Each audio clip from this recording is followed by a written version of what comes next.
Bonjour, bon après-midi ou bonne matinée pour ceux qui sont peut-être de l'autre côté de l'Atlantique, dont certains d'entre nous viennent d'arriver. Mais je pense que c'est plutôt bon après-midi à la plupart des auditeurs.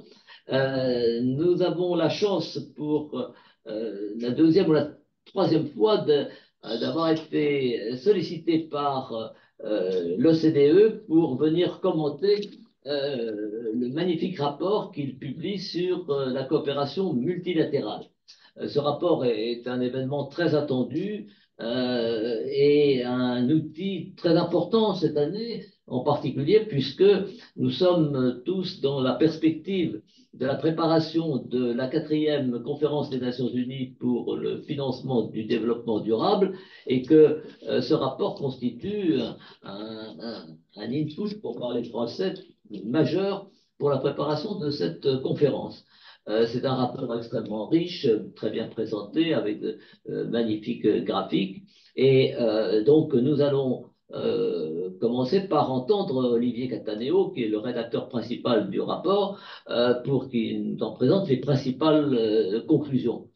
À partir de là, on essaiera de focaliser un peu le débat sur une question qui est une question qui n'est pas majeure dans le rapport, mais le rapport ne pouvait pas tout traiter, et qui est une question sur laquelle les panélistes ont un intérêt particulier, qui est la question de l'allocation des fonds multilatéraux, notamment dans la perspective qui était celle du sommet de Paris, d'avoir un pacte financier pour les pays pauvres et vulnérables. Mais vulnérables, comment, pourquoi, comment c'est une question qui a été un peu perdue de vue après le sommet de Paris, mais que plusieurs d'entre nous essayent de réanimer, et je pense en particulier aux efforts que nous avons entrepris avec le directeur exécutif Abdou Bello, qui est ici présent et qui est le directeur exécutif pour l'Afrique, pour 23 pays africains francophones. Alors c'est pour moi l'occasion de présenter les intervenants. Donc j'ai déjà présenté et je poursuis. Abdou Salam, merci de nous avoir rejoints. Nous étions ensemble à New York la semaine dernière. Il a participé très aimablement à un événement qu'on a fait sur le financement des pays les moins avancés, toujours dans cette perspective de la FFD 4, de quatrième conférence sur le financement du développement. Et je lui donnerai la parole peut-être à la fin parce que ça donnera un point de vue plus politique sur l'ensemble des interventions qui auront été présentées.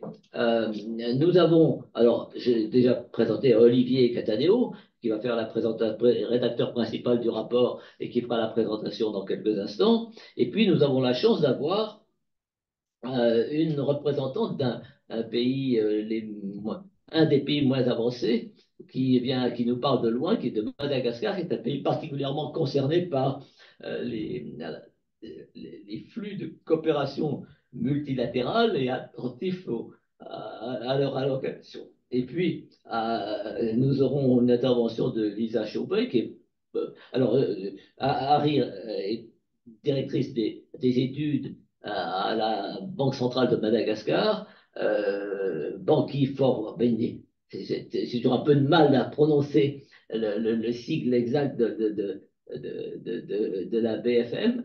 La BFM à Madagascar, c'est la Banque centrale. Hein, il ne faut pas confondre avec. Nous ne parlons pas au nom des radios hexagonales.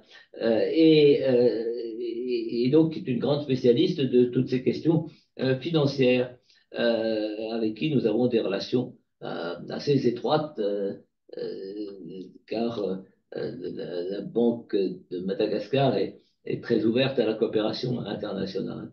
Et puis, nous aurons à l'intervention de Lisa Chaubet, professeure à l'université de Paris 1, qui est une des meilleures spécialistes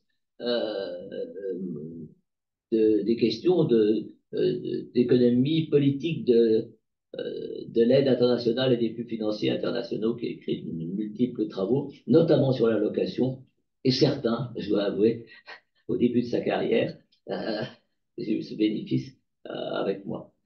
Voilà. Donc, on attaque avec toi, Olivier, sur la présentation du rapport. Merci. Bon, voilà, donc merci beaucoup Patrick pour cette introduction et merci beaucoup pour la collaboration. Comme vous l'avez rappelé maintenant, je crois que c'est la troisième fois qu'on participe sous ce format, parce qu'on avait décidé quand on lançait notre rapport de- pas que ça soit la fin d'un processus, mais le début d'un processus où en fait on discutait avec différentes institutions partenaires de leurs recherches pour mettre en perspective le financement multilatéral du développement. Et cette année, on a 18 institutions qui se joignent à nous dans 13 pays et je suis très content de le faire en français comme d'habitude à la Ferdi puisque c'est le seul des événements qui est en français. Donc, je vais essayer de faire de mon mieux, même si d'habitude, je le fais toujours en anglais. Donc, je vais présenter le rapport brièvement en présentant d'abord quelques tendances sur le financement multilatéral du développement, en montrant sur le panel de gauche, vous voyez que les financements augmente de manière significative, y compris à la dernière année qu'on a en date 2022, notamment du fait de la guerre en Ukraine. On reviendra là-dessus. Mais ce qui est important aussi, on voit sur la droite, c'est que ça représente une part de plus en plus importante de l'aide publique au développement. Maintenant, et à l'horizon de la fin de la décennie, la moitié de l'aide transite par le système multilatéral, le reste étant bien sûr le bilatéral. On voit donc, comme je viens de le dire, que au fur et à mesure des années, ce qui a été le moteur de cette croissance du financement multilatéral a été largement la réponse aux crises. On voit ici les crises, bon, l'humanitaire liée au conflit, la crise du Covid et plus récemment la crise de l'Ukraine. Si on regarde en revanche la base du financement qui est en bleu foncé, on voit que ça reste stable au fil des années. Donc c'est à la fois une bonne nouvelle parce que ça veut dire que le système est capable de répondre aux crises, mais ça montre aussi que pour les fonctions traditionnelles hors crise du système, il n'y a pas vraiment d'augmentation des ressources. On voit aussi que le système, et ça c'est quelque chose qu'on avait étudié plus dans le dernier volume, qui a une certaine propagation des fonds verticaux et des organisations internationales. Et ça c'est la partie haute du graphe que vous avez devant vous. Chaque fois qu'il y a une crise, on crée de nouveaux fonds ou autres pour y répondre, ce qui met de la pression sur le système et on le voit en dessous dans la partie basse du graphique, donc de nombreuses réformes qui sont en cours, pas toujours achevées, avec de nombreuses promesses. On voit par exemple la réforme du système le Funding Compact des Nations Unies, etc., qui est toujours en cours de mise en œuvre. Sur ce graphe, pour la première fois dans ce rapport, on a mis les pays émergents, parce qu'auparavant, on n'avait que les pays de l'OCDE.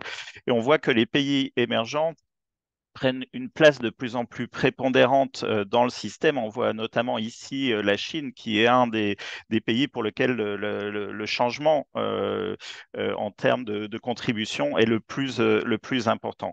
Donc, partant d'une moindre contribution, on voit qu'il y a un phénomène de rattrapage qui est assez rapide. Maintenant, je voulais juste parler de trois défis qu'on souligne dans le rapport. Le premier, c'est donc celui de l'expansion et de la fragmentation du système. Et là, on voit sur ce graphique le nombre d'organisations internationales donc, qui sont éligibles à l'APD, l'évolution depuis 2000. Et comme vous voyez, il y a une augmentation significative. On est à plus de 200 organisations éligibles pour l'APD aujourd'hui, y compris au sein même du système des Nations Unies, de nouvelles banques de développement et bien sûr de nouveaux fonds verticaux. Ça pose des questions en termes de financement parce un des modèles, ce sont des fonds ou des fenêtres concessionnelles par exemple AIDA pour la Banque mondiale, qui ont besoin, qui ont des cycles voilà, en français, je ne sais pas, de replenishment, donc où on doit à nouveau lever des fonds pour chacun de ces fonds. Et on voit que du fait qu'il y en a de plus en plus, il y a une concurrence, ils peuvent tomber tous la même année, etc. Et donc, ça pose des questions quant à la prolifération et la concurrence entre les différentes sources financement. Encore une fois, là, on introduit la question des pays émergents. Et on regarde à gauche le comportement des pays du CAD pour financer le système des Nations Unies et à droite le comportement des donneurs émergents.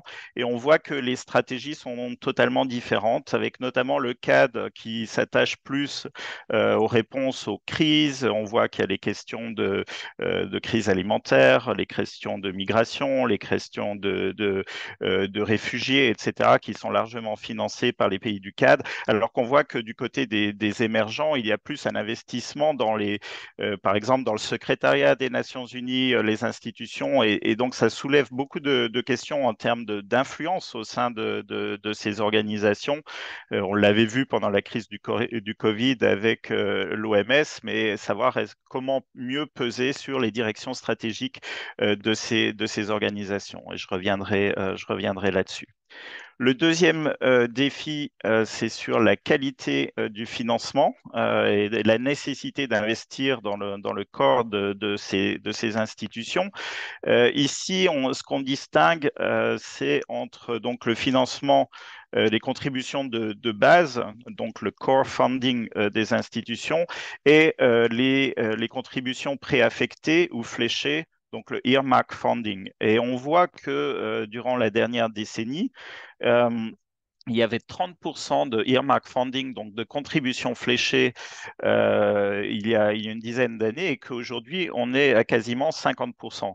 Donc c'est très significatif. Ça veut dire que de plus en plus, les pays qui financent le système multilatéral décident auparavant de comment seront affectés les fonds qu'ils fournissent. On savait, c'était déjà le cas largement pour le système des Nations Unies, mais ce qu'on voit qui est récent dans une nouvelle tendance, c'est que ça affecte toutes les autres organisations, y compris les banques multilatérales de développement. Je pense que ça aura un intérêt aussi pour la discussion suivante sur l'allocation, puisqu'on voit, par exemple, pour la Banque mondiale, c'est tout à fait nouveau. C'est lié largement aussi à la question de l'Ukraine, mais que ça n'existait pas avant et que maintenant, ça semble être devenu aussi la règle. En termes des comportements, la flèche rouge donc qui montre l'évolution ça c'est pour le CAD de la contribution au système, et ça montre le fait que la flèche aille vers la droite et vers le bas, ça veut dire que les pays du CAD utilisent de plus en plus le système multilatéral, donc comme un canal de transmission de l'aide publique au développement, mais qu'en revanche, ils font de plus en plus de contributions fléchées et contribuent de moins en moins au corps donc au core funding des institutions multilatérales. On voit ici les ratios donc entre contribution de base et préaffectée, et on voit qu'il y a une dizaine d'années, c'était un ratio de 2 à 1 et qu'aujourd'hui, c'est un ratio de 1 à 1. Et on voit que certains pays, comme la France, qui auparavant fournissait beaucoup de contributions de base, s'alignent petit à petit sur les autres en faisant de plus en plus de contributions fléchées ou préaffectées.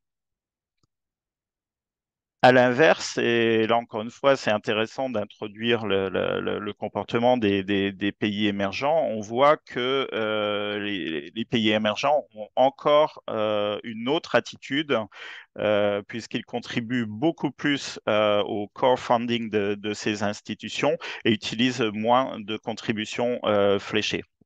Donc, encore une fois, la question de stratégie où les pays du CAD font vraiment du micromanagement, enfin de projets, etc., décident de comment les fonds seront utilisés contre les pays émergents qui ont encore une attitude et donnent plus de liberté aux organisations internationales sur la manière dont ils peuvent dépenser les fonds qu'ils contribuent.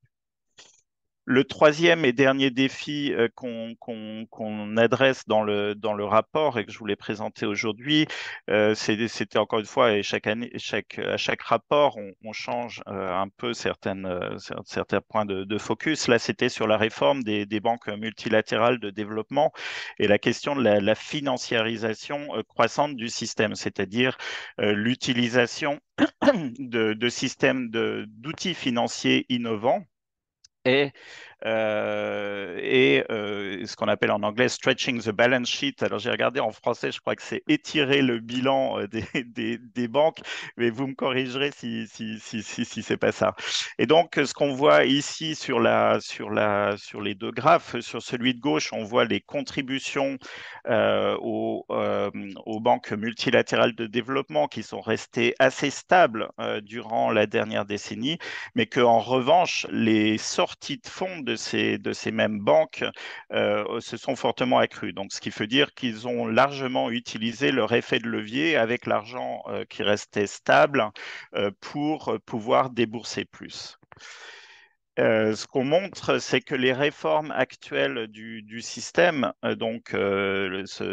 étirer le bilan, utiliser cette innovation financière, les réformes en cours de la Banque mondiale et des autres banques multilatérales de développement devraient permettre de gagner au moins 30% de plus donc d'effets de levier et de déboursement, mais qu'en revanche, si on regarde par exemple à droite comparé à ce qu'il y avait dans le rapport Stern, Sangwe et Bhattacharya, il recommandait une augmentation de 300%, de tripler les capacités de financement des banques multilatérales de développement et qu'on en est encore donc très très loin. Donc, et en plus, dernière slide, cette financiarisation du système multilatéral a des risques.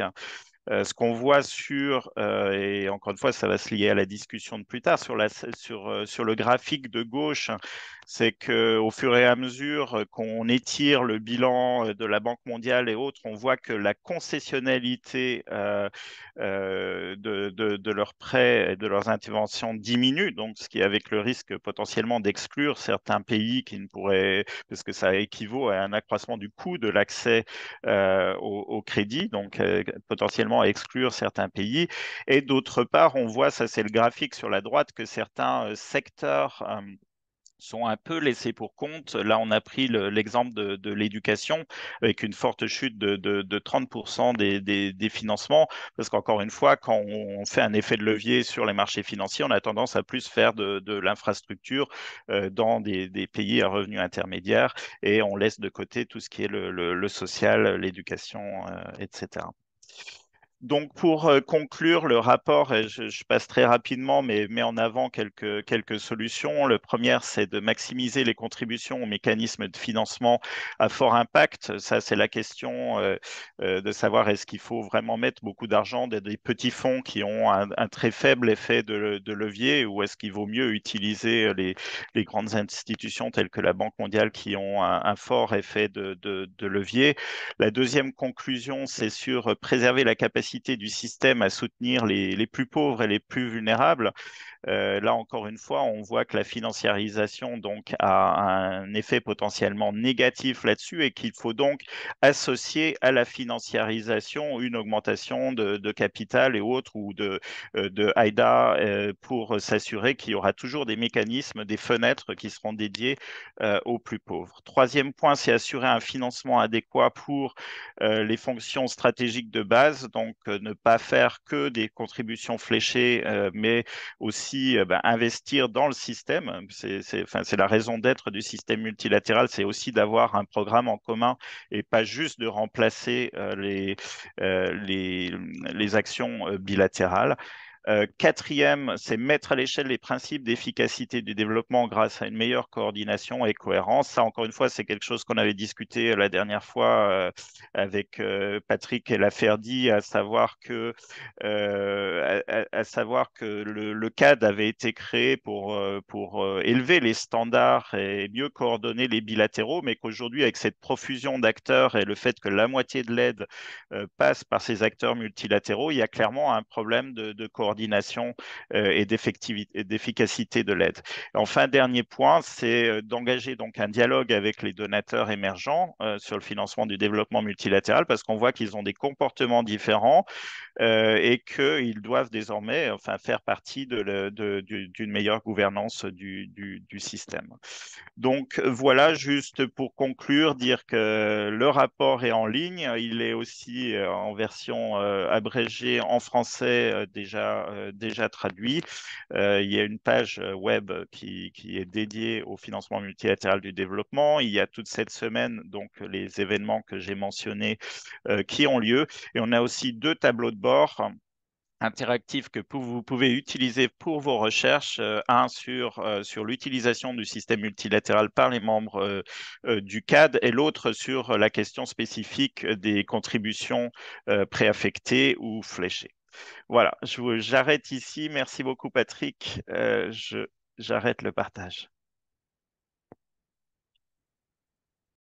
Merci beaucoup Olivier, cette présentation extrêmement riche et qui donne envie d'aller se reporter aux détails du rapport, car ce qui ressort de cette présentation notamment, c'est que il y a la tendance au cours des 10 dernières années, et puis il y a l'évolution spécifique de l'année 2022, et ce qui rend les extrapolations un peu difficiles parce que on ne sait pas si on doit extrapoler la tendance de 10 ans ou extrapoler le retournement de 2022. Et ça, je crois que c'est une des grandes questions qui est soulevée et traitée dans le rapport. C'est vrai pour notamment le partage entre le core funding et le year market, entre la contribution de base et puis les fonds fléchés, puisque en 2022, on voit quand même un changement important dans ce domaine. C'est vrai pour je dirais, les innovations qui, d'après le graphique, sont très marquées sur comment dirais-je, sur la création d'entités nouvelles, et donc avec un problème de fragmentation, jusqu'où on veut aller dans la réponse aux crises par la création d'entités nouvelles plutôt que par l'augmentation des fonds des entités majeures existantes. Le graphique montre bien d'ailleurs, et peut-être les commentateurs reviendront là-dessus, sur je dirais, la diminution même des moyens d'action des grandes banques multilatérales pour leurs fonds concessionnels. Et puis, il y a ce grand problème qui a été posé de la poussée des émergents qui n'ont pas éventuellement la même stratégie. Cette stratégie, cet impact dépend un peu de leur part relative. Le graphique compare la structure des émergents par rapport à la structure traditionnelle, mais quelle est la part relative des émergents dans le total. Donc je pense que ces questions reviendront dans le débat et peut-être Olivier aura la possibilité peut-être de nous apporter quelques réponses là-dessus. Avant de passer la parole aux panélistes, je voudrais faire un point sur ce qui me paraît, hein, dans ce rapport très riche, la part un peu négligée, si je peux me permettre, mais le rapport ne pouvait pas tout traiter, et c'était le problème de l'allocation qui est évoqué par Olivier dans ses derniers graphiques, mais à travers non pas directement l'allocation, mais la part des fonds concessionnels dans le total.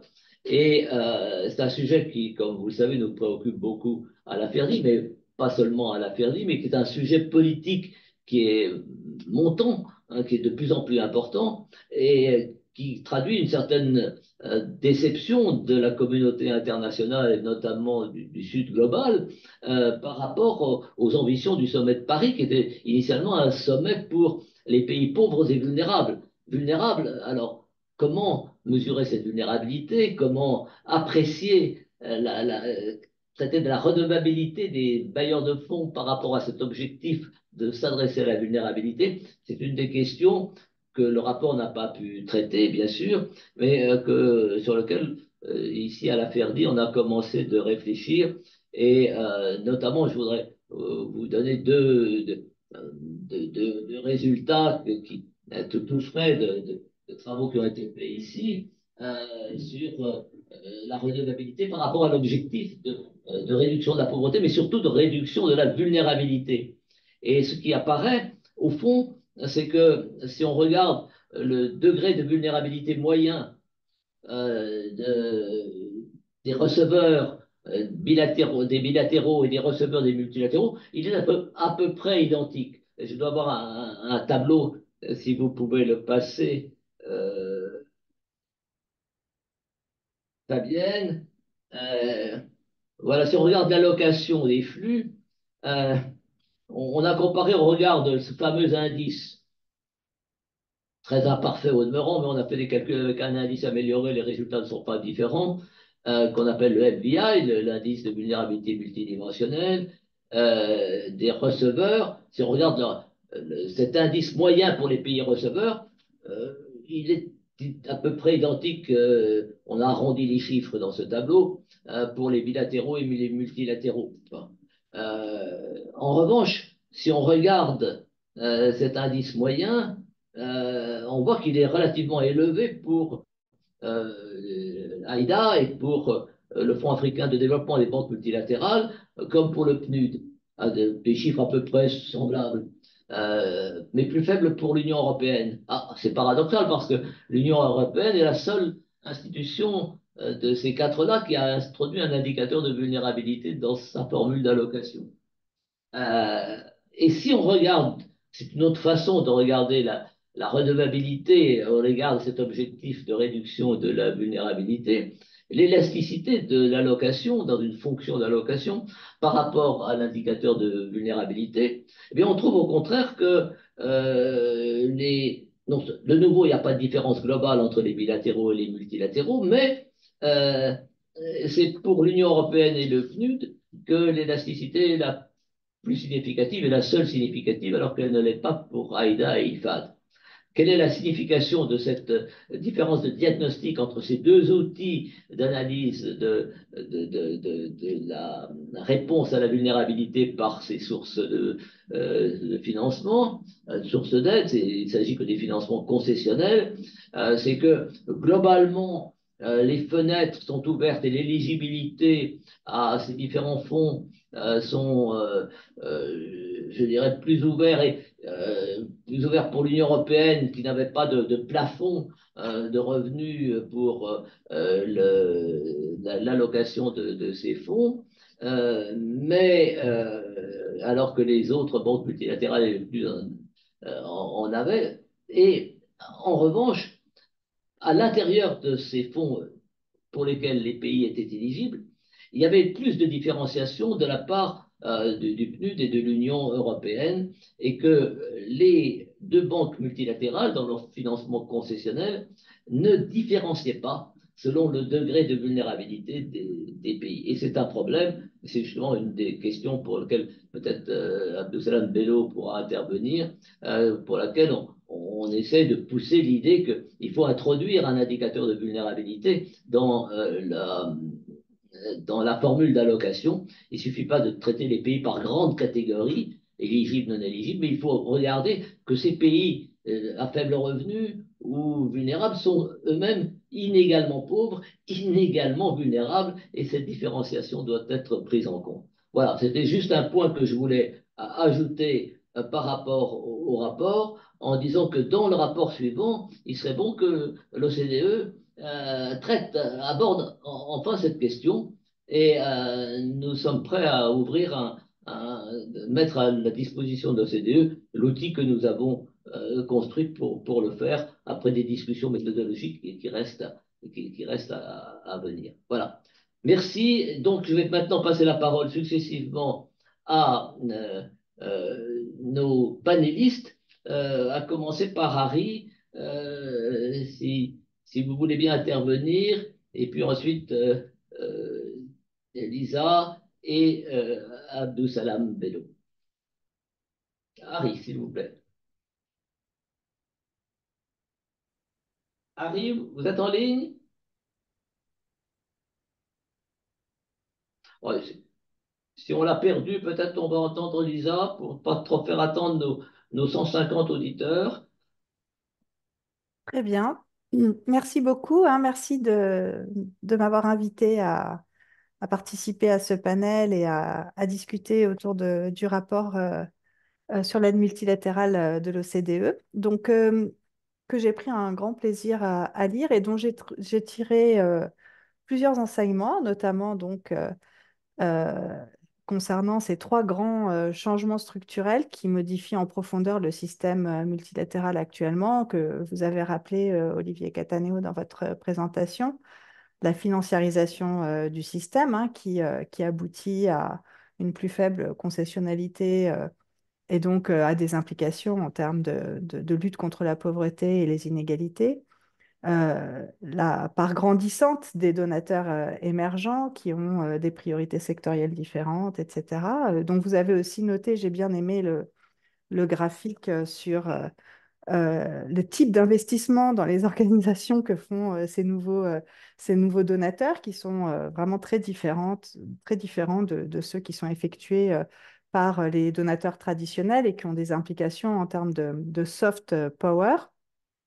Et enfin, l'importance des fonds préaffectés, avec un pic en 2022, comme l'a rappelé Patrick, mais une tendance à la hausse, quoi qu'il arrive, et une importance plus visible dans les activités des institutions, et qui a de très grandes, donc qui est tirée par les crises, puisque souvent ils sont créés en réponse à ces crises, mais qui a des implications évidemment très importantes sur les activités que mènent les institutions multilatérales en termes de développement durable à plus long terme.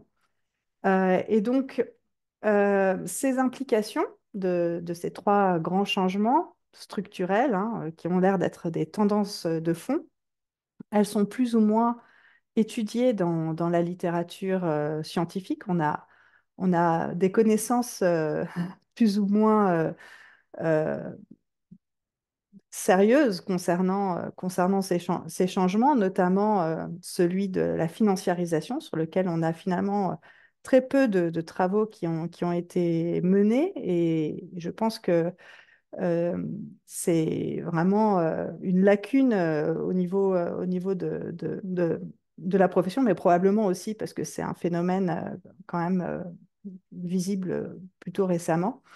Et donc, cette financiarisation, elle représente à la fois une opportunité pour le système et un risque.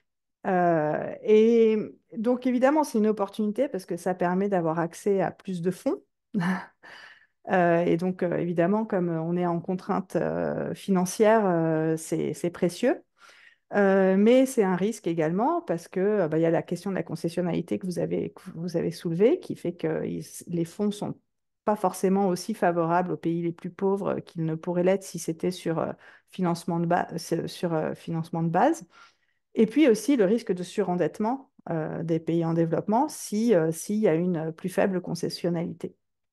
Et là-dessus, il y a très peu de recherches. On ne sait pas en réalité cette relation entre concessionnalité et financiarisation, elle est, à mon avis, assez peu établie quantitativement. Et clairement, l'exploration de l'impact de cette financiarisation en termes à la fois d'allocation et d'efficacité, et en termes aussi de modalité d'action, est-ce que c'est du concessionnel ou pas, doit être explorée par la recherche. Le deuxième grand changement que vous avez identifié, c'est celui de l'émergence de nouveaux donateurs. Et là aussi, on a à la fois des opportunités et des risques. Et les enjeux sont peut-être plus compliqués que dans le cas de la financiarisation. Donc il y a la question spécifique de l'impact pour l'aide multilatérale de ces nouveaux donateurs. qui, vous le notez dans le rapport, implique qu'il faut renforcer l'harmonisation des procédures, parce qu'évidemment, voilà, chacun vient avec son type de rapport, ses demandes, ses exigences, etc. Donc les procédures s'alourdissent. Il y a plus de coûts de transaction, plus de coûts de coordination pour les institutions multilatérales, celles des priorités sectorielles, qui peuvent aussi avoir des influences sur la façon dont fonctionnent les institutions. La question du soft power que vous notez également, et donc, tout ça est assez bien discuté dans le rapport. Mais de façon plus générale, au-delà du multilatéral, l'émergence de ces nouveaux donateurs, elle aussi, elle influence elle crée une concurrence avec à la fois les institutions multilatérales, mais les donateurs traditionnels, et elle modifie les rapports de force entre les pays receveurs et les donateurs traditionnels, qu'ils soient bilatéraux ou les institutions multilatérales dont on discute. Et donc, là-dessus aussi, il y a un besoin de connaissances accrues sur ce rapport de force et comment le paysage évolue avec ces nouveaux acteurs. Il y a un risque de fragmentation de l'aide également qui est accru, vous l'avez noté. Et puis, il y a la question de la dette parce que si les pays en développement s'endettent auprès de nouveaux pays donateurs, de donateurs émergents, eh bien, il y a tout un ensemble de questions qui se posent en cas de difficulté, de restructuration de dette, d'annulation de dette, qui ne sont pas forcément aussi évidentes à mettre en œuvre que quand on est dans le cadre traditionnel du cadre. Alors là-dessus, on a quand même, en tant que chercheur, on a quand même un peu de connaissances, hein. La question a été explorée dans le cas de la Chine notamment. Alors évidemment, on ne peut pas présager de, de la validité de tous ces résultats qui ont été menés sur la Chine pour d'autres donateurs émergents comme l'Inde ou le Brésil. Mais on sait en tout cas dans le cas de la Chine que euh, on obtient une image assez mitigée de l'action de l'aide chinoise avec un impact positif assez bien avéré des investissements massifs qui ont été menés dans les infrastructures avec une contribution à la croissance de ces investissements, mais beaucoup moins positif quand on va regarder le marché du travail, des risques de corruption associés à ces financements et une économie politique compliquée autour de cette aide en relation avec les gouvernements des pays receveurs. Donc, pour ce qui est des donateurs émergents, hein, on a un peu plus de connaissances que dans le cas de la financiarisation. Et on voit que finalement, effectivement, les enjeux sont compliqués. Pour ce qui est des fonds préaffectés, qui est donc le troisième grand changement structurel que vous notez dans le rapport, encore une fois, hein, il y a potentiellement des opportunités. Plus d'argent. Alors là, j'ai mis point d'interrogation, plus d'argent, parce que tout dépend de l'additionnalité de ces fonds avec ceux des core funding, enfin, financement de base. Et il faut s'assurer qu'il n'y ait pas une substitution qui s'effectue, qu'on peut voir un peu apparaître là récemment, même si c'est un peu tôt pour le dire. Donc, le bénéfice en termes de financement, il est pas tout à fait aussi clair que la financiarisation ou l'émergence de nouveaux donateurs. Alors, on peut penser aussi que comme c'est des fonds qui sont souvent établis pour répondre aux crises, ça va aussi être positif puisque ça permet de gérer des situations difficiles, etc. Mais là, il y a des études qui montrent qu'en fait, le recours à des fonds préaffectés pour gérer les crises peut parfois retarder la réponse que l'on fait à ces crises plutôt que si on utilise des fonds qui sont plus flexibles, qui sont pluriannuels, par exemple, etc. Donc là aussi, l'image en termes de bénéfices des fonds préaffectés, elle est un petit peu plus mitigée. Il y a toute une littérature qui s'est penchée sur cette question-là et qui a mis en évidence qu'il y avait potentiellement des effets négatifs assez importants de ces fonds préaffectés en termes à la fois de performance, d'impact en termes de développement, mais également en termes d'efficacité organisationnelle des institutions internationales. Donc sur le premier aspect, qui est celui de l'impact, la littérature a mis en évidence, et je pense notamment aux travaux de Bernard Reinsberg et de ses co-auteurs, que les fonds préaffectés révèlent en fait une distorsion dans l'allocation vers des projets qui répondent à l'intérêt des donateurs, qui sont souvent faits au détriment de l'intérêt des pays les plus pauvres, qui vont avoir tendance à diriger l'argent vers des pays relativement plus riches, avec lesquels il y a des relations commerciales, etc.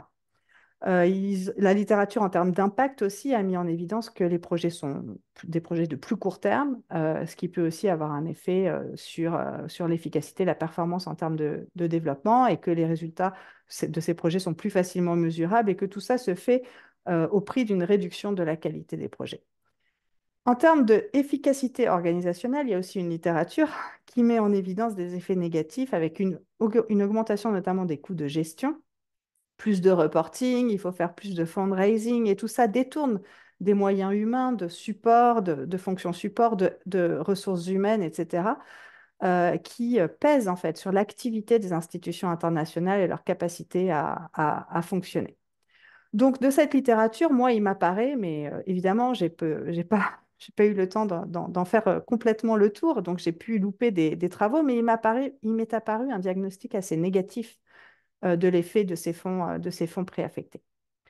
Donc, pour conclure, finalement, on a ces trois grands changements hein, qui sont en train d'affecter le fonctionnement des institutions multilatérales.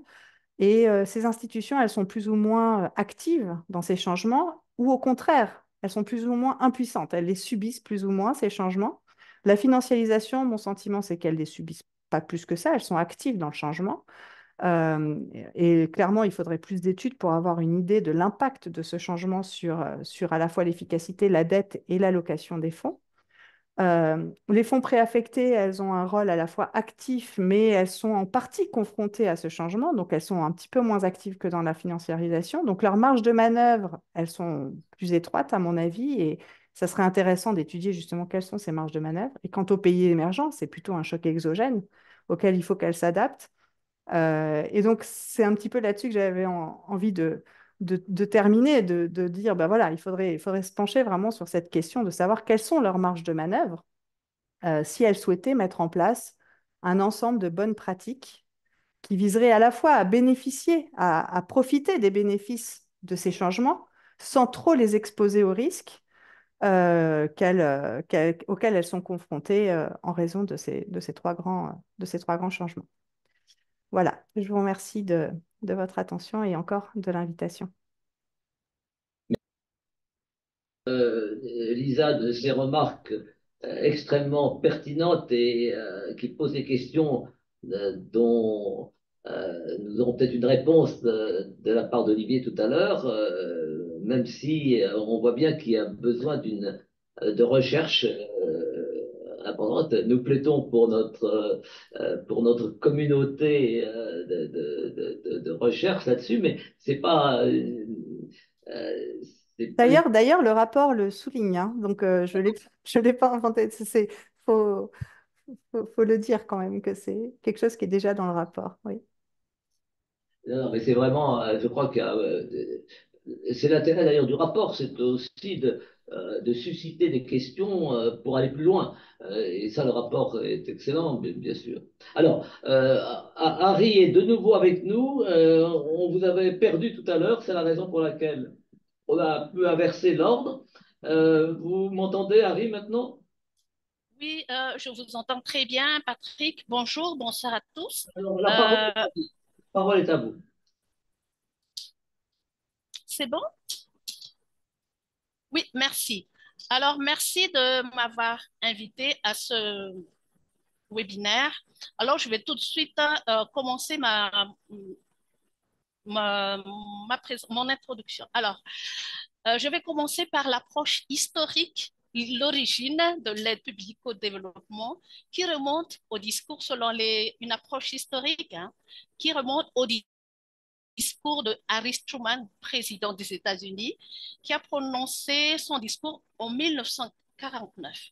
Donc, dans son allocution, il a souligné un programme audacieux destiné à l'amélioration de la croissance dans les pays sous-développés, sachant qu'à l'époque, hein, la moitié de la population mondiale vivait dans la misère, dans la pauvreté. C'est un contexte après-guerre, hein.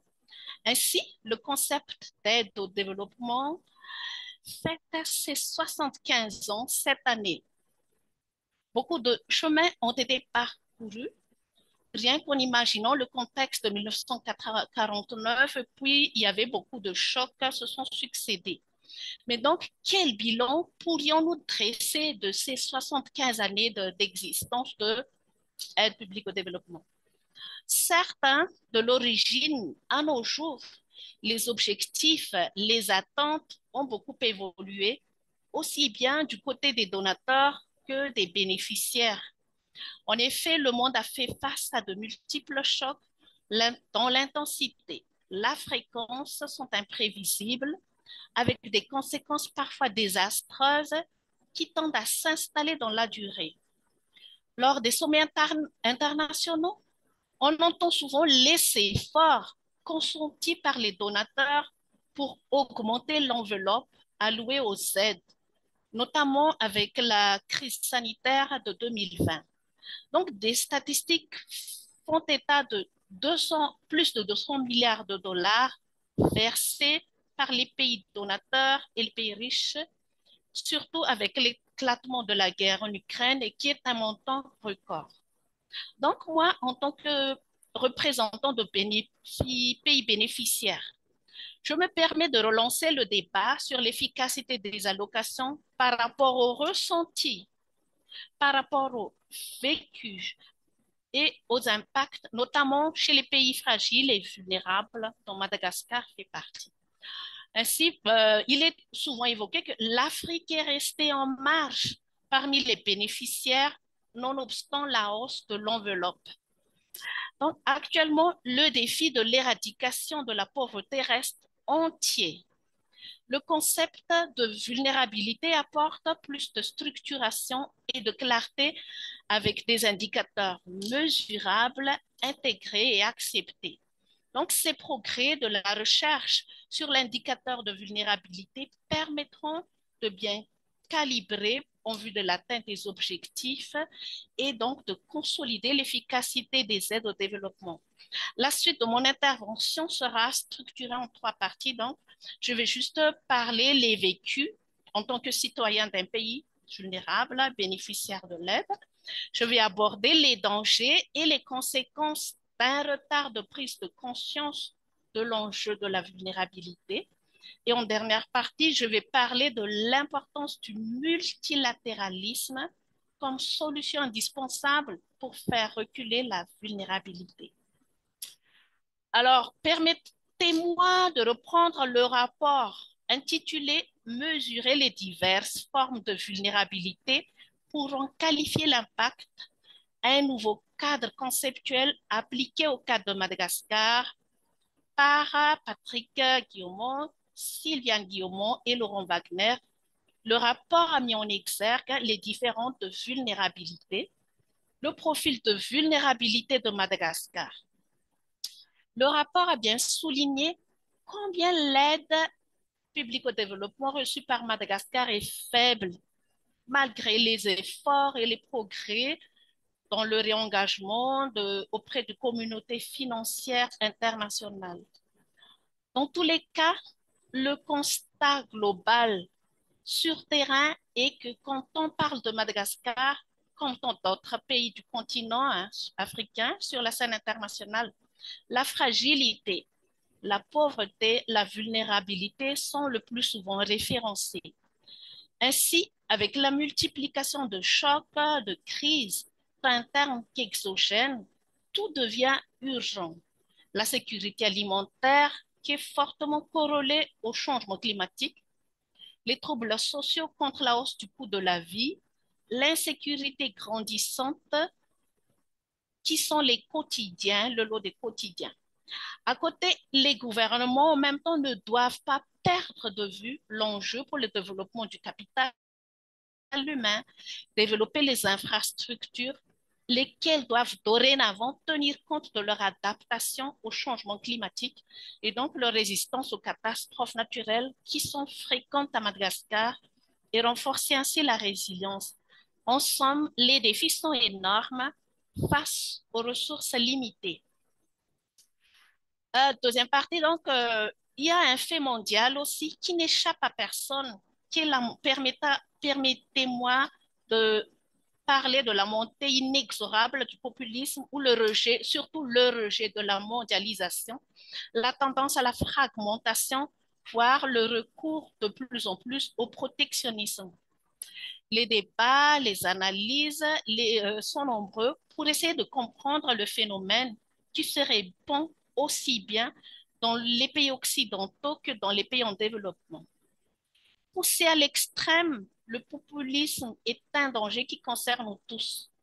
Donc, en attendant la structuration par les recherches scientifiques, il est fort probable que la vulnérabilité est à la fois parmi les causes et la conséquence de ce phénomène. Pour les pays en développement, l'accroissement de l'inégalité, la non-satisfaction des besoins fondamentaux encourage les citoyens pris au désarroi à se laisser séduire au discours de rejet de la diversité et du bienfait de la vie sociétale en communauté.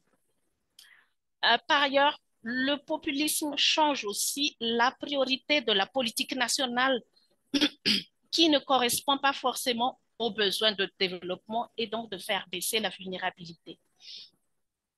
Les bénéficiaires des aides, quand ils sont dans une situation de vulnérabilité et des besoins financiers accrus, sont parfois obligés de s'accommoder avec les intentions politiques et la priorité de donateurs.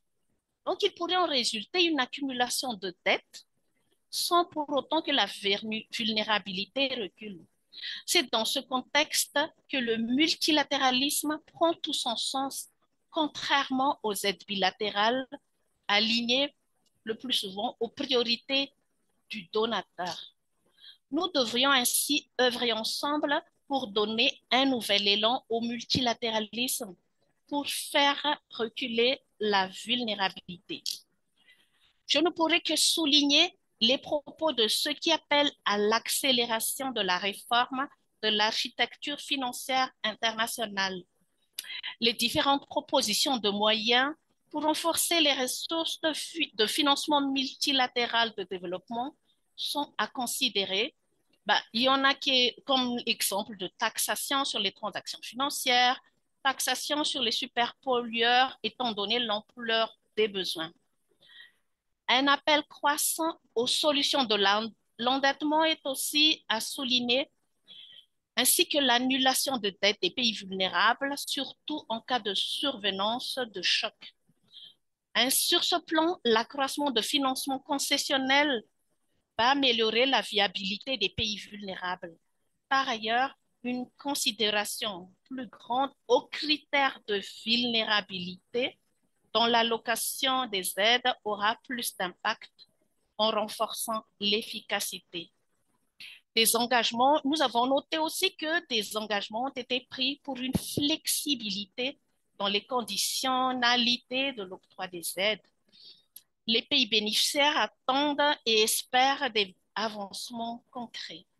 Pour terminer, je vais parler aussi des pays bénéficiaires, notamment notre rôle à jouer dans l'élaboration de la politique nationale et le choix des priorités pour faire reculer la vulnérabilité et renforcer la résilience. Les bénéficiaires aussi vont contribuer à l'adoption de l'indice de mesure de la vulnérabilité par une bonne appropriation et l'utilisation des concepts lors des négociations.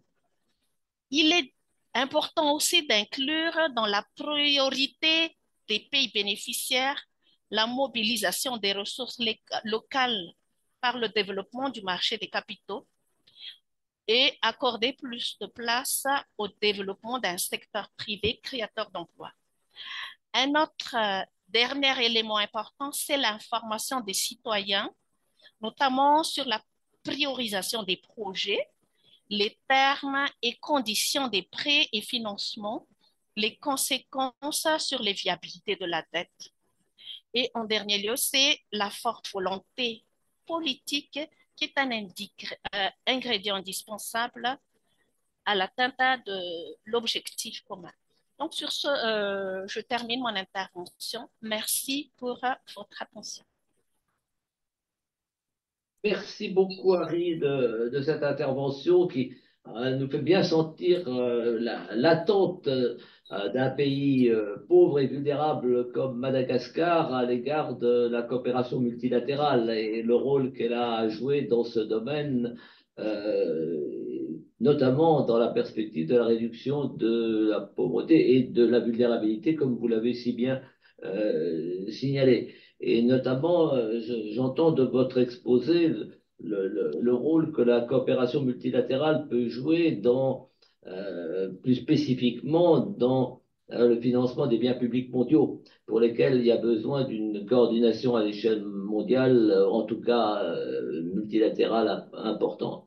Alors, ceci nous fait la transition avec notre ami Abdou Salam Bello, qui est directeur exécutif de la Banque mondiale pour le groupe Afrique numéro 2, comme on dit, qui était le groupe de 23 pays africains essentiellement francophones ou parfois lusophones, mais c'est un groupe extrêmement important et actif.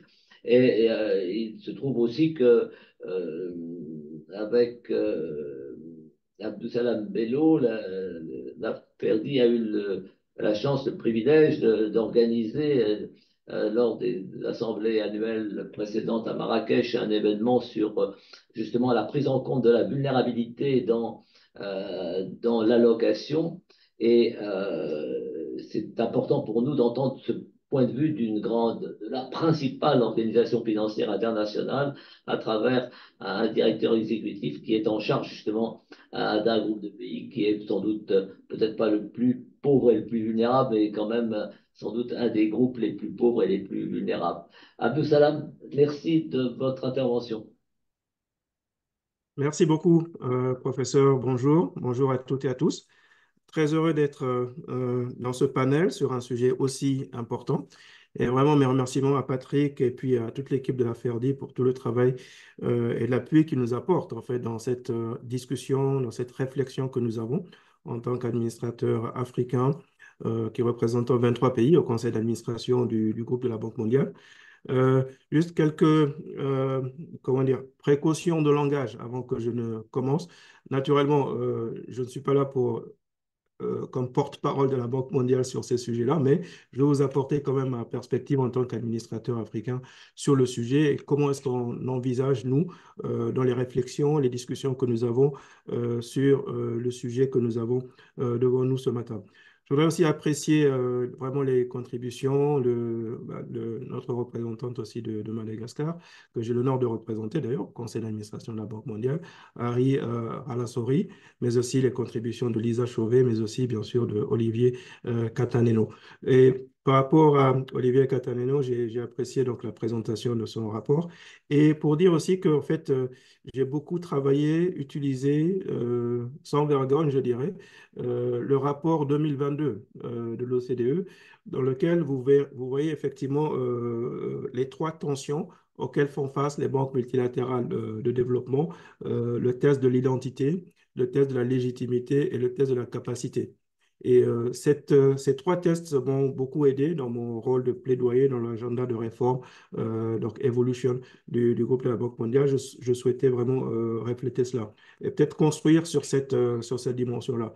Lorsque nous avons commencé effectivement la discussion, les négociations autour donc de la réforme de la Banque mondiale, effectivement, pour nous, ces trois tensions, ce triptyque faisait totalement sens dans la question de l'identité. Qu'est-ce que nous voulons tirer aujourd'hui des banques de développement, en particulier de la Banque mondiale? À l'époque, il y a beaucoup d'enjeux sur banque de développement, banque climatique ou autres adjectifs plus ou moins associés. Nous, ce que nous disions, c'est que quand on regarde aussi le cadre de nos pays avec les questions de fragilité, notamment donc, les questions de conflits, mais aussi toute la question de la vulnérabilité face au changement climatique notamment, nous disions qu'il y avait une dimension en termes de l'identité qu'il fallait remettre aussi dans la perspective.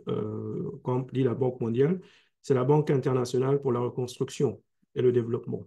Et quand on regarde la multiplication des conflits aujourd'hui, donc le R de reconstruction revient encore plus fortement dans le sujet et dans la problématique. Donc, la question de la reconstruction, la question de l'adressage, de la réponse aux différents conflits qui existent.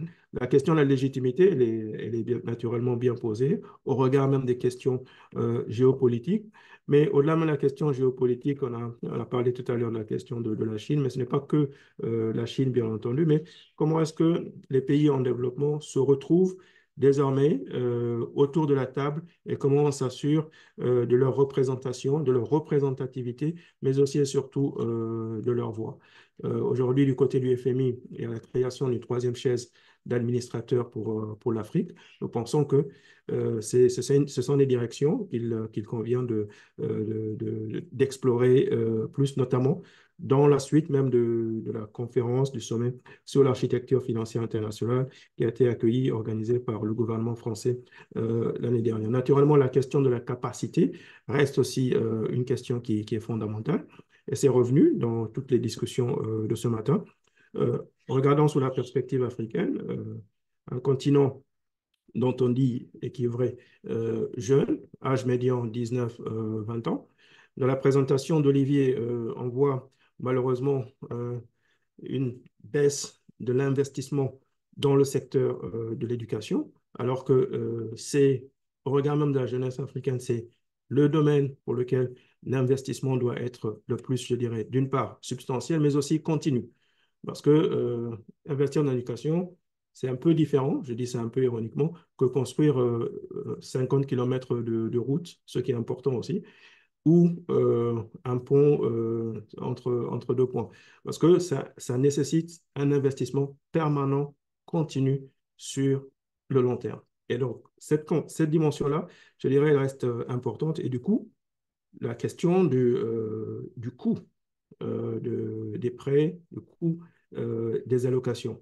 Au-delà même de cela, ensuite je reviendrai, on a parlé tout à l'heure de l'IDA et autres, la question dans le cadre de la réflexion que nous avions, nous parlions aussi de trois choses dans le cadre de la réforme de la Banque mondiale. On dit ça en anglais, speed, scale, impact. Donc, la vitesse d'exécution, l'échelle, mais aussi l'impact. Et ça rejoint aussi les sujets qui ont été abordés aussi bien par Olivier et Lisa tout à l'heure, c'est-à-dire, effectivement, vous avez les banques multilatérales de développement, mais vous avez aussi des nouveaux acteurs qui arrivent, notamment soit sur le plan bilatéral, mais aussi avec, bien sûr, ces nouveaux acteurs. J'ai parlé de la démographie en Afrique, mais ça montre aussi et puis, les questions de fragilité, climat, développement et autres. Donc, ça amène aussi les pays à devoir aller beaucoup plus vite dans la réponse au développement afin de répondre justement aux besoins de base, santé, éducation, pour commencer, au-delà même d'autres sujets. Ensuite, santé, éducation, les questions d'industrialisation, d'emploi, notamment, surtout quand vous avez une population en 2030, on vous dit que la jeunesse africaine va représenter 40% de la jeunesse mondiale. Je dirais, si ce n'est pas bien adressé, ça va devenir un challenge. Je n'ai pas d'autre mot en français pour cela, je m'excuse. Donc, la question de la réponse, la rapidité dans ce cadre est fondamentale. On a parlé effectivement de l'additionnalité. Moi, je mettrais l'additionnalité sur le compte effectivement de la qualité, du partenariat, de la capacité d'absorption. Et quand on parle de la capacité d'absorption, donc la rapidité de mise en œuvre, certains pays vont plus vite que d'autres, mais effectivement, ça a été très bien illustré dans les présentations tout à l'heure. Effectivement, du coup, à quel point est-ce qu'on s'assure qu'on n'ajoute pas de la complexité et comment est-ce qu'on ne multiplie pas ou on ne porte pas à l'échelle, du coup, de façon négative, l'idiosyncrasie de chacune des institutions sur les pays bénéficiaires, sachant que les pays en développement, par nature même, leurs institutions sont des institutions de pays en développement. Donc, la question de la capacité, même en termes d'existence, je ne parle même pas de la qualité du personnel administratif qui négocie, ce n'est pas du tout le sujet, mais vous multipliez les interlocuteurs, les acteurs, sur une portion souvent d'interlocuteurs dans la partie gouvernementale qui est relativement congrue. Et du coup, effectivement, vous augmentez les risques ou la complexité, les retards de mise en œuvre, etc. Donc, la multiplication des acteurs, du coup, euh, je suis peut-être subjectif étant administrateur dans une banque multilatérale de développement, mais je dirais que effectivement, quand vous regardez la valeur ajoutée ou l'avantage comparatif, je ne dirais pas la valeur ajoutée, mais au moins l'avantage comparatif des banques de développement, c'est effectivement déjà le volume, d'une part, mais aussi et surtout, je dirais, la multiplicité ou un certain nombre d'instruments sur lesquels ces institutions peuvent travailler. On a parlé tout à l'heure de l'IDA, effectivement. Nous sommes dans la phase de reconstitution de l'IDA qui aura lieu donc en décembre de cette année en Corée. L'avantage de l'IDA, c'est sa capacité de mobilisation, donc l'effet de levier. Pour 1 $, la capacité de mobiliser 3 à 4 dollars pour le financement du développement dans les pays, mais aussi le guichet pour le secteur privé qui, effectivement, a un certain nombre d'instruments, notamment les questions de financement en monnaie locale, ce qui permet de répondre aussi à certaines questions sur, au-delà de la concessionnalité, mais aussi, surtout, le risque de change. Et donc, permettre des investissements sur le plan local à des taux bonifiés, pour ne pas dire concessionnels, dans une certaine mesure, mais aussi sur un temps beaucoup plus long, sachant que l'accès au crédit dans beaucoup de pays de notre représentation, l'accès au crédit reste extrêmement cher. L'accès au marché des capitaux est extrêmement difficile, complexe, mais ensuite, l'architecture même des nouveaux acteurs fait que, effectivement, nous arrivons à des risques de surendettement. Ensuite, comment renégocier, rééchelonner les dettes? On voit les difficultés qui existent dans le cadre commun du G20 avec certains des pays. Effectivement, le modèle est en train de changer. Du coup, nous, le plaidoyer que l'on fait, effectivement, c'est renforcer plus la mobilisation des ressources au travers des instruments, des mécanismes comme l'IDA et autres. Par contre, ce que nous disons aussi, et ça a été très bien reflété par nos autorités à Marrakech l'année dernière dans les réunions des assemblées de la Banque Buffon, c'est le terme qui a été utilisé, c'est le choc de simplification.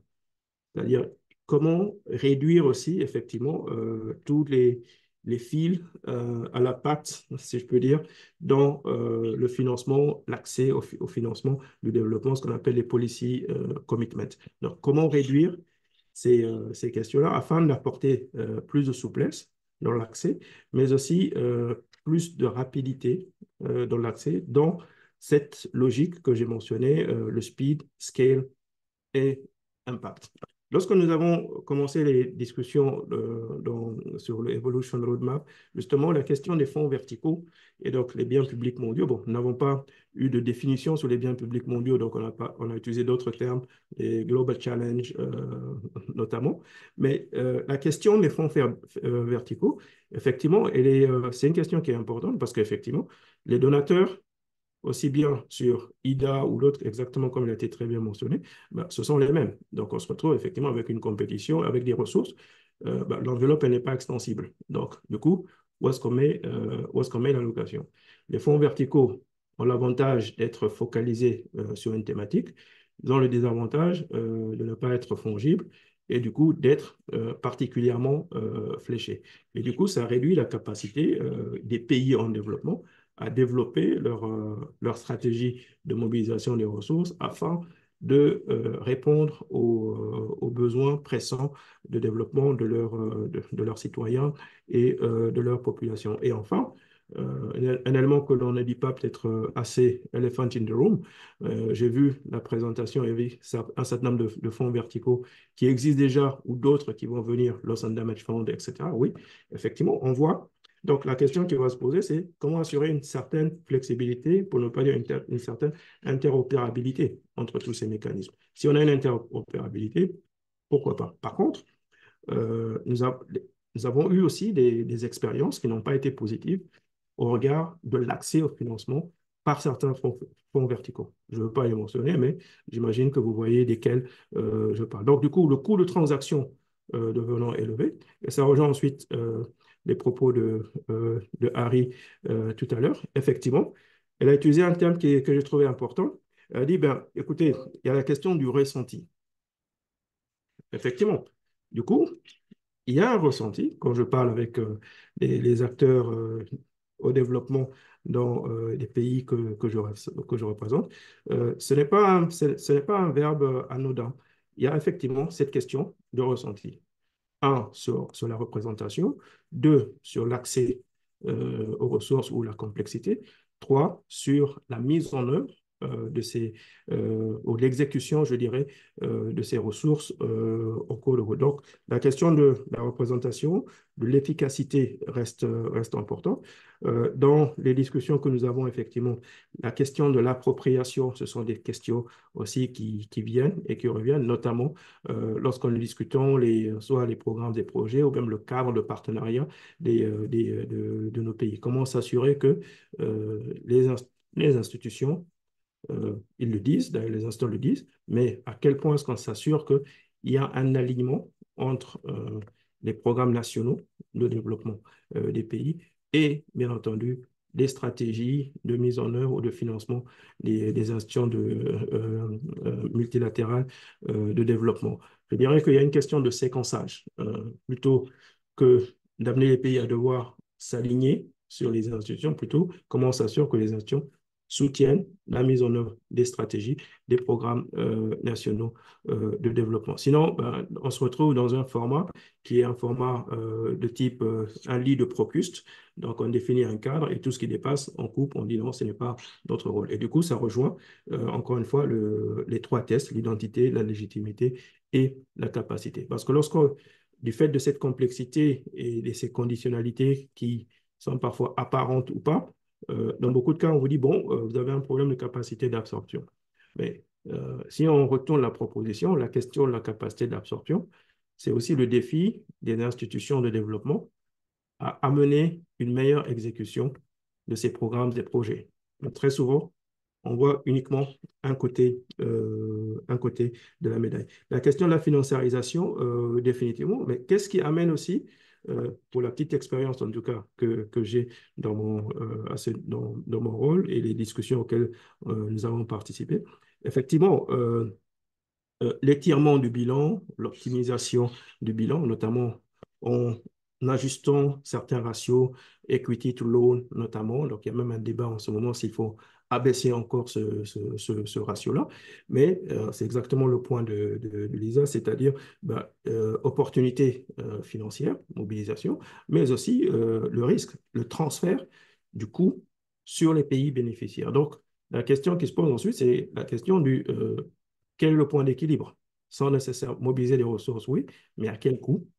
Et comment est-ce que ces pays accèdent à ces financements, tout en réduisant, autant que faire se peut, le fléchage aussi de ces finances. Sinon, effectivement, on revient sur le ressenti. L'accès au financement va devenir de plus en plus difficile au niveau des banques multilatérales de développement. La conséquence, eh ben, des pays, ils doivent délivrer sur leurs agendas de développement. Qu'est-ce qu'ils font? Ben, ils vont aller voir d'autres acteurs.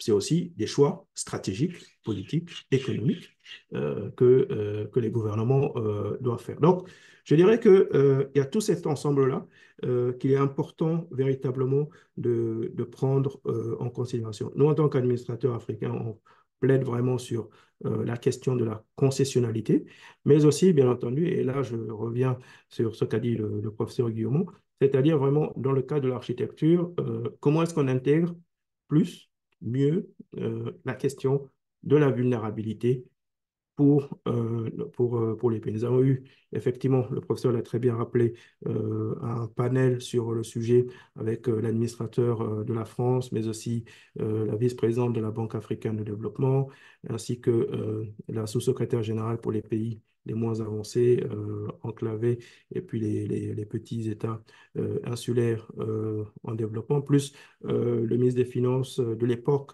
des Comores. Pourquoi est-ce que je veux donner le cas des Comores, justement? Nous en avons discuté il y a quelques jours à New York avec le professeur Guillemot. Vous prenez l'allocation de base d'un pays comme les Comores et vous regardez le coût, l'impact du cyclone, de l'ouragan Kenneth il y a quelques années.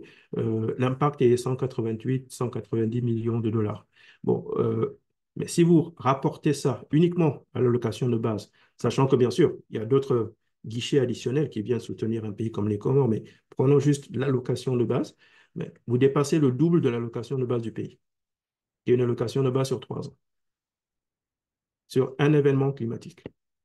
Donc, naturellement, on se pose du coup la question sur quelle est l'identité des partenaires au développement ou quelle est leur capacité. Parce que si on échoue sur une des trois dimensions, la capacité, l'identité ou la légitimité, ben on échoue sur les deux autres. Si on échoue sur la capacité, ben on vous dit qu'est-ce que vous faites là? Ou pourquoi est-ce que vous êtes là? Donc, ce sont des sujets qui sont, je dirais, importants au regard même de l'évolution actuelle du monde, je dirais, que ce soit les questions géopolitiques, politiques et même économiques et financières.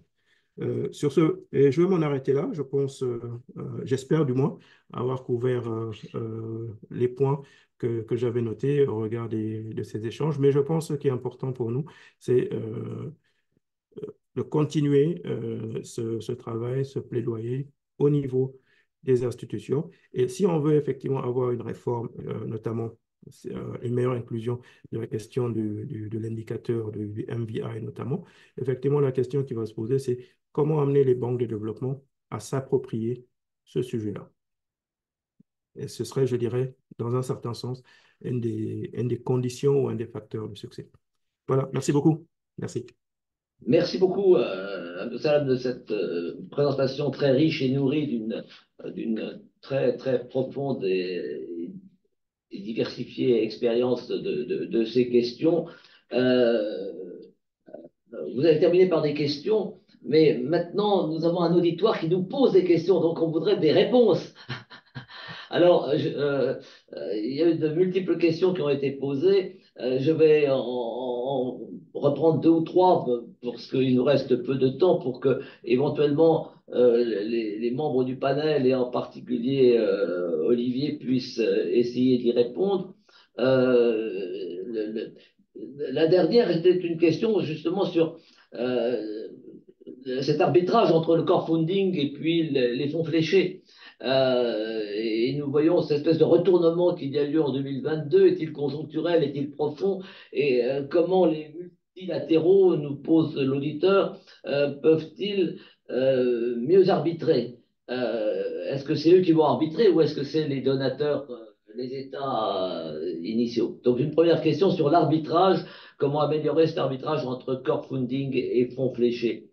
Une autre question, c'était un peu liée à la première, qui était bien posée par Olivier d'ailleurs, comment s'assurer que les financements, comment la financiarisation, la réforme des banques multilatérales ne se fasse pas au détriment des fonds concessionnels. L'essentiel, c'est est-ce que c'est la part des fonds concessionnels qu'il faut maintenir ou est-ce que c'est le niveau absolu? L'essentiel, c'est que euh, si la part diminue parce que les fonds non concessionnels augmentent beaucoup, ben, pourquoi pas, mais l'essentiel, c'est le volume, la valeur absolue des fonds concessionnels, comment assurer dans cet ensemble son augmentation et que cela ne se fasse pas euh, à leur détriment en raison de la financiarisation. Et puis, il y a il y a de nombreuses questions sur l'impact du multilatéral par rapport au bilatéral. Mais il y a une question que j'aime bien parce que nous avions écrit une brève là-dessus sur la coordination et on avait mis un titre comment coordonner les coordinateurs parce que la question c'est, faudrait-il une organisation internationale de coordination des bailleurs bi et des bailleurs multi? Et de fait, la coordination ex ante est très difficile, même s'il y a, sans que ce soit organisé informellement, beaucoup de coordination dans les faits. Mais je me préoccupe aussi de la coordination dans la redevabilité. Et donc, on a une grande question, est-ce que cette coordination ex post, cette redevabilité ex post, est-elle mieux assurée par l'OCDE ou par les Nations Unies? Et c'est une des questions sur lesquelles la FERDI va organiser prochainement un événement d'ailleurs. Mais j'aimerais bien entendre vos réactions sur ces trois questions. Core funding versus ear market, donc dotation de base versus fonds fléchés, financiarisation et fonds concessionnels, et puis coordination entre le bi et le multi, ex ante ou ex post. Euh, qui accepte de prendre la parole sur l'une ou l'autre de ces questions? euh, Absalam? Bon, je vais me jeter à l'eau, on va dire. Vu que j'ai terminé par des questions, je vais essayer d'apporter quelques réponses. Euh, un certain nombre de points, effectivement, je pensais l'évoquer, mais je l'avais occulté malheureusement, la question financiarisation et concessionnalité. Euh, mais qu'est-ce qui aussi amène les banques de développement à aller dans la financiarisation, l'optimisation du bilan? Parce que ces banques aussi font face à une situation où, c'est aussi dans la présentation d'Olivier, c'est-à-dire l'allocation des pays donateurs dans le pot commun, si je peux dire, n'a pas véritablement évolué. Dans certains cas, on a vu même une chute. Le Royaume-Uni, il y a quelques années, etc. Donc, or, tout comme je disais tout à l'heure, les gouvernements doivent délivrer sur leur agenda, ben, les banques de développement doivent aussi délivrer sur leur agenda de développement et doivent aussi trouver des formules de mobilisation des ressources. Donc, je dirais c'est aussi c'est une question qui est à double tranchant. Si on veut assurer une concessionnalité, effectivement, il faut mettre plus de ressources dans le pot commun. Mais à partir du moment où les besoins augmentent, on a vu la multiplication des crises. Or, de l'autre côté, les financements, les donateurs traditionnels, qui est très appréciable hein, d'ailleurs, je le dis en tant que représentant africain, je ne veux pas paraître, mais ce qui est très appréciable, mais effectivement, on voit une stagnation et dans certains cas, on a vu même une certaine baisse. Donc, comment est-ce que les organisations anticipent cela afin d'apporter une réponse? Effectivement, la financiarisation, l'optimisation du bilan, mais naturellement, qui a aussi un coût sur l'accès ou le coût de financement par les pays. Ensuite, la question de l'organisation, la coordination. Effectivement, chaque fois qu'on a une problématique, on essaie de créer une autre organisation. Bon, j'ai compris que le professeur Guillemot était un peu ironique sur le sujet, mais pour répondre peut-être par une petite boutade, on dirait que bon, il y a aussi l'OCDE qui est là, les Nations Unies.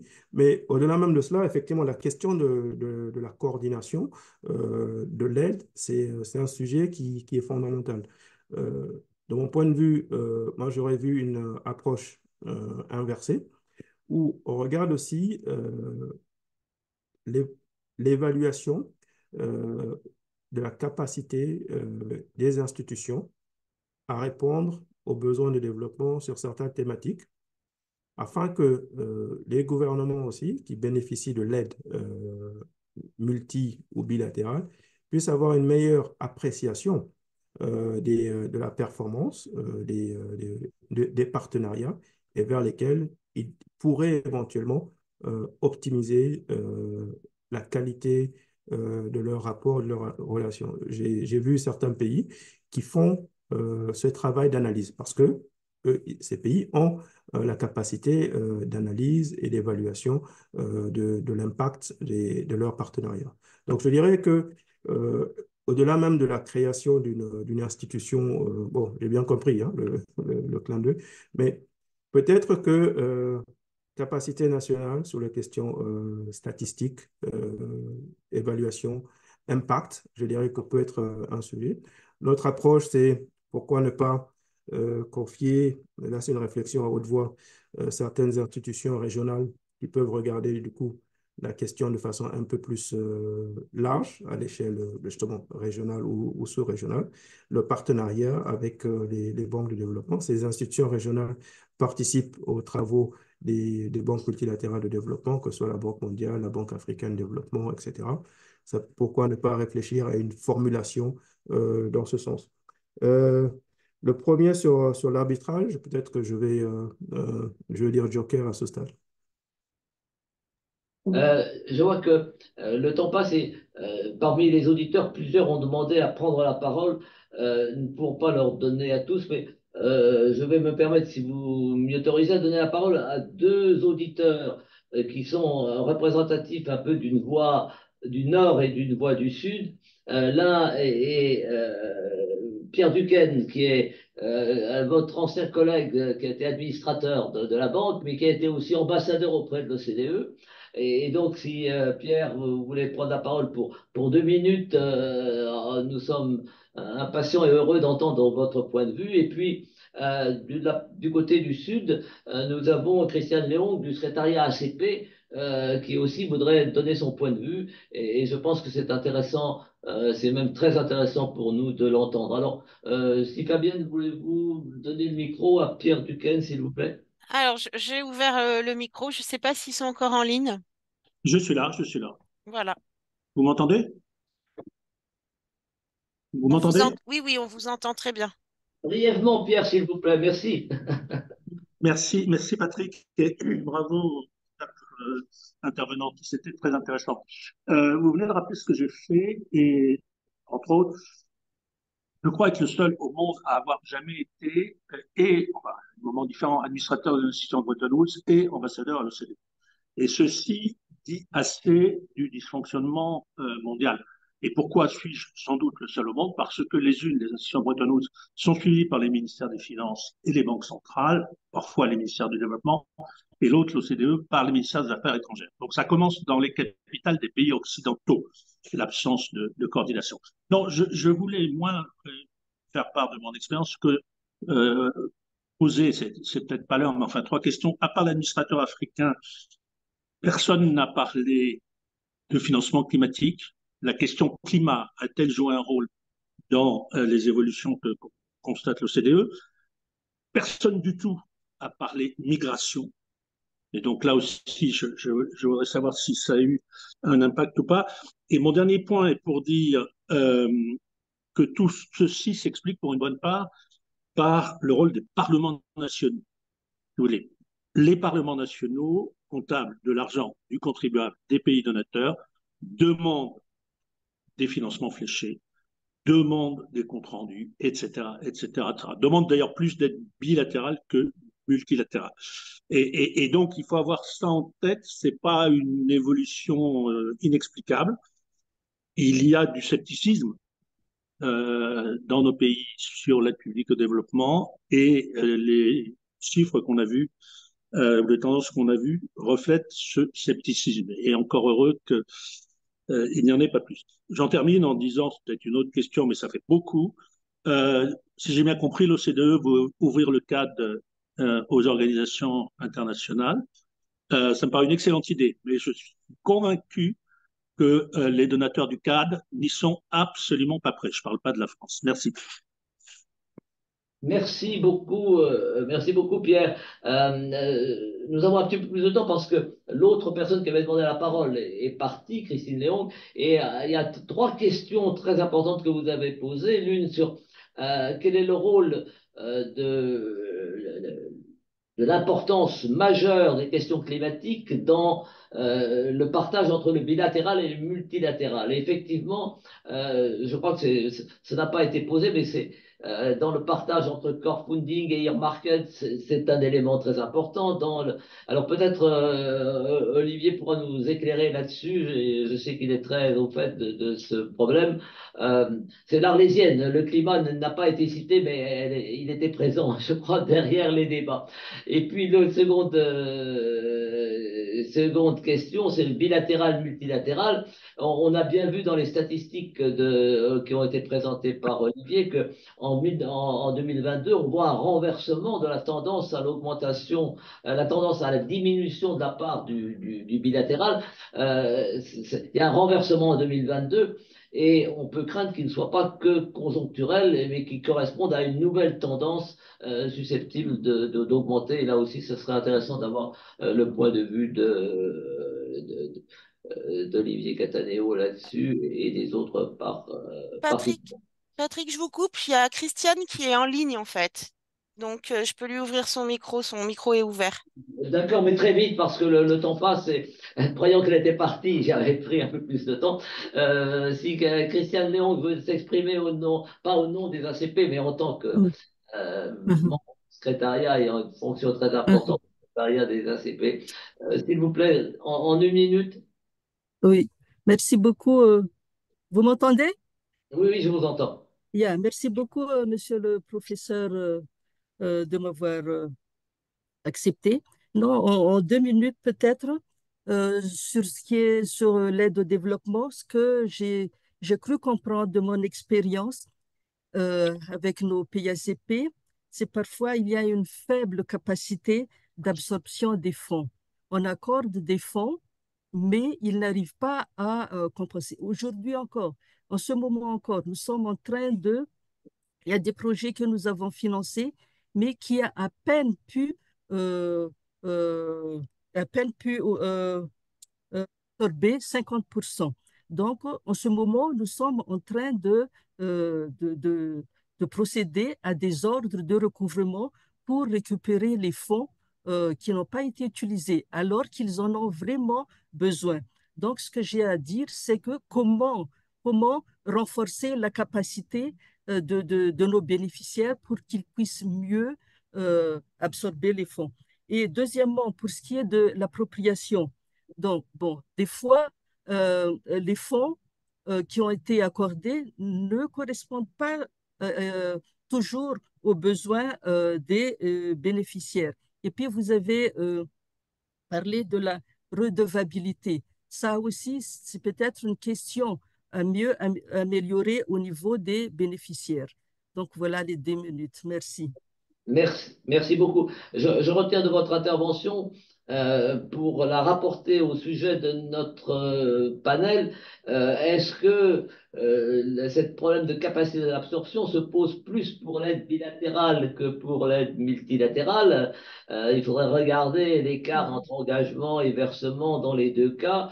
C'est aussi un sujet que le rapport de l'OCDE pourrait considérer. Et y a-t-il des raisons derrière cet écart, ces fonds européens qui sont inutilisés, qui sont volumineux? Pourquoi? C'est une question effectivement qui peut toucher aux structures du bilatéral et du multilatéral. Et puis, effectivement, l'appropriation. Est-ce que le multilatéral permet plus d'appropriation que le bilatéral? C'est peut-être d'ailleurs difficile d'en juger à travers globalement et sans regarder tel ou tel type d'institution. Olivier, est-ce que vous voulez répondre à ces multiples ou certaines de ces multiples questions? Oui, il y a énormément de questions. J'ai pas assez d'un carnet de 200 pages pour prendre toutes les notes, mais merci, ça montre très bien. Et puis juste pour souligner un point qui a été dit au début, c'est que vraiment notre rapport, c'est aussi pour susciter enfin des recherches et je vous encourage tous à le faire, ce qui peut nous aider dans toutes les institutions, comme on le voit à la banque ou à l'OCDE, etc. C'est vraiment très, très utile. Juste, je commence par la fin, et donc sur la question du climat. La question du climat est extrêmement complexe, je pense, parce que on voit qu'il y a à la fois une très forte augmentation dans les statistiques des fonds qui sont affectés au climat ou pour lesquels enfin, les membres disent qu'ils ont un impact sur le climat, mais en même temps, on ne voit pas d'additionnalité vraiment. Donc, il y a une grosse question de savoir est-ce que c'est une relabellisation des projets par exemple, je ne sais pas, le métro de Mumbai qui tout d'un coup devient un Clean Transport Project, alors qu'avant, ce n'était qu'un projet de transport urbain, parce qu'on ne voit pas, et quand on regarde les chiffres, c'est pas la crise du climat qui tire l'augmentation des fonds. C'est vraiment ça a été le Covid, ça a été l'Ukraine, etc. Et ça ne veut pas dire qu'en Ukraine, il n'y a pas une dimension climat. Il y a une dimension climat partout, mais on voit une diffusion de ça et ça pose d'ailleurs des problèmes en termes de statistiques. Et comme on le voit, et ce sera une des discussions, je pense, à Bakou en termes de prendre un nouvel objectif pour le climat. Parce qu'il y a plusieurs chiffres qui circulent entre ce qui est vraiment de l'aide publique, ce qui est du climat, et les engagements portent-ils sur l'un, sur l'autre. Enfin, il y a une énorme confusion en ce moment sur cette question. Et là encore, j'encourage à faire des recherches pour regarder cette question de si vraiment il y a de l'additionnalité ou si c'est essentiellement de la relabellisation de projets avec une dimension plus climatique. Les questions de migration aussi, bien sûr, très importantes. Juste à titre anecdotique, pour vous dire, je ne sais pas si vous le savez, mais que le nouveau rapporteur de la Commission des finances sur le budget en France du développement est quelqu'un du Rassemblement national.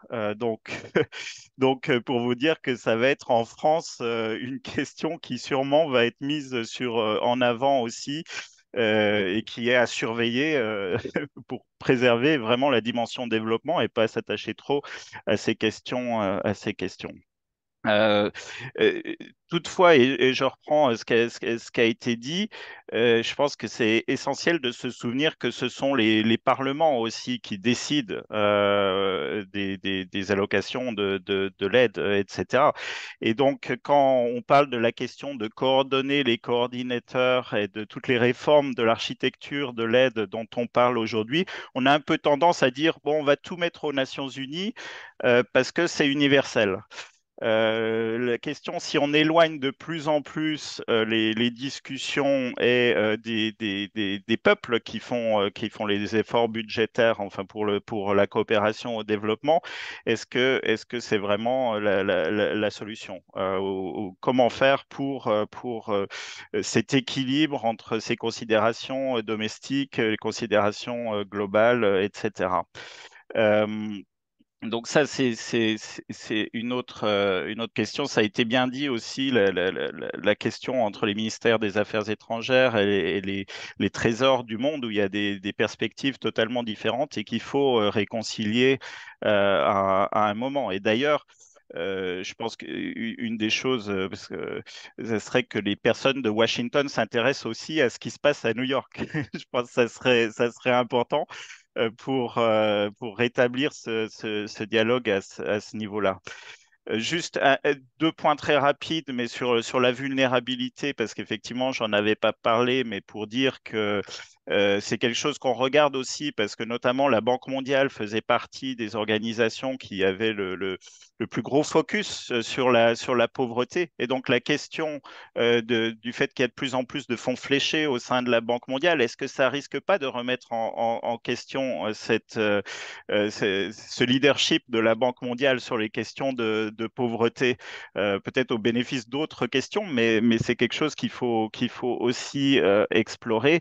Et pour dire qu'on ne va pas attendre, Patrick, le prochain rapport multi pour discuter des questions de MVI et de vulnérabilité, parce que dès demain matin à 10 heures, il y a la première réunion d'un nouveau groupe de travail du CAD sur justement la révision de la question de la graduation, la sortie de la liste des pays éligibles à l'APD, où on introduit la question de la vulnérabilité et comment mieux préparer les pays en utilisant les indices de vulnérabilité pour mieux allouer l'aide dans la phase de préparation de la sortie de liste. Et donc, c'est quelque chose sur quoi on travaille, y compris d'ailleurs, on a des contacts avec la FERDI pour nos études de, de fond sur le sujet. Sur la financiarisation, juste un mot rapide de réaction. Ça a été lié, ça a été dit à la question de la complexité. Donc, ce qu'on souhaite établir ici aussi, c'est un système de renforcement de l'assistance technique et du capacity building, du renforcement des capacités, où en fait, ce qu'on veut faire, c'est créer une plateforme où en fait toutes les demandes émergentes des pays, y compris les moins avancés et autres, pourront être vues par tous les membres du CAD et puis pour avoir un système où on peut y répondre de manière plus systématique et plus efficace. Et on travaille aussi sur un guide sur les instruments innovants, sur comment mieux les déployer, parce que c'est un gros problème, l'incapacité à déployer ces instruments innovants qui créent de la complexité, du coût, etc. Et comme ça a été dit aussi, bénéficient d'autres donateurs qui viennent avec des instruments plus simples et qui finalement prennent la place de ceux qui veulent faire trop compliqué. Donc, ce sont toutes des choses qu'on travaille dans la préparation de Séville et de tout ça. Et encore une fois, je ne peux pas traiter toutes les questions parce que, à cause du temps, mais c'est passionnant et j'aurais plein de choses à dire sur toutes les autres questions, j'arrête ici. Merci beaucoup, Olivier, de ces réponses ou de ces esquisses de réponses, mais qui vont déjà assez loin. Avant de demander aux autres panélistes s'ils ont un mot à dire en conclusion, parce nous avons déjà dépassé le temps, mais nous pouvons garder quelques minutes encore. Je voudrais faire deux petites remarques sur l'intervention d'Olivier. D'abord, merci de cette déclaration d'humilité sur les statistiques de verdissement des flux financiers, parce que c'est une question sur laquelle on travaille beaucoup actuellement à la FERDI. On prévoyait justement de faire un événement sur ce sujet. Et le métro de Dubaï, c'est parfait comme exemple. Mais vraiment, c'est un sujet très difficile. Et je crois que pour arriver à avoir un accord international sur la métrique des flux financiers, ça va être assez difficile.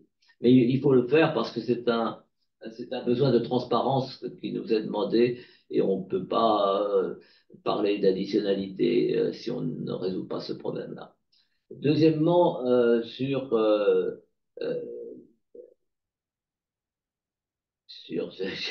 oublié Non, il y a un point très important, vu que je me réjouis que le comité du cadre demain se réunisse pour examiner l'importance comment les indicateurs de vulnérabilité peuvent modifier éventuellement la doctrine du cadre concernant l'éligibilité à l'APD.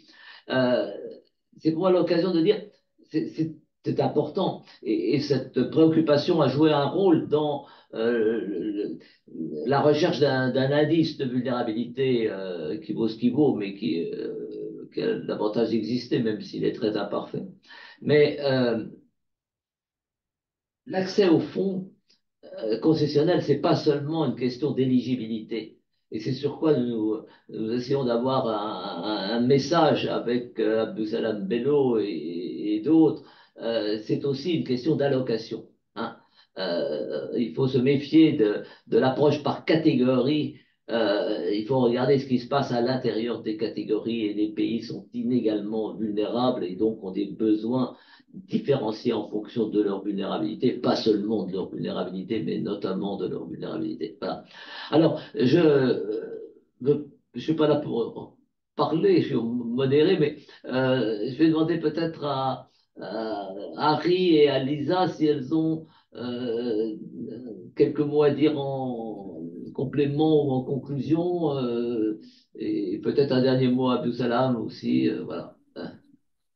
Euh, Harry, euh, Oui, merci Patrick. Oui, j'adhère totalement votre point de vue selon lequel il ne faut pas généraliser le cas des pays vulnérables. Chacun a sa particularité. Et je rebondis aussi par rapport au constat qu'il y a de plus en plus de contributions fléchées, préaffectées et de moins en moins de crowdfunding, c'est-à-dire les fonds alloués vraiment à la vraie lutte contre contre la pauvreté. C'est là que l'indicateur pour une meilleure allocation prend tout son sens. Et donc, moi, je voudrais aussi insister sur le fait que les pays bénéficiaires doivent aussi approprier ces indicateurs de vulnérabilité à des fins de politique, de formulation de politique et améliorer la capacité Merci. d'absorption. Voilà. Merci. Merci beaucoup, Lisa. Au passage, je prie les auditeurs qui avaient demandé à intervenir et qu'on n'a pas pu faire intervenir faute de temps de nous excuser. Je vois en particulier Monsieur euh, Diaboto de la BOAD. Peut-être on pourra concevoir de poursuivre le dialogue parallèlement, mais je crois qu'on est forcé d'arrêter malheureusement. Lisa.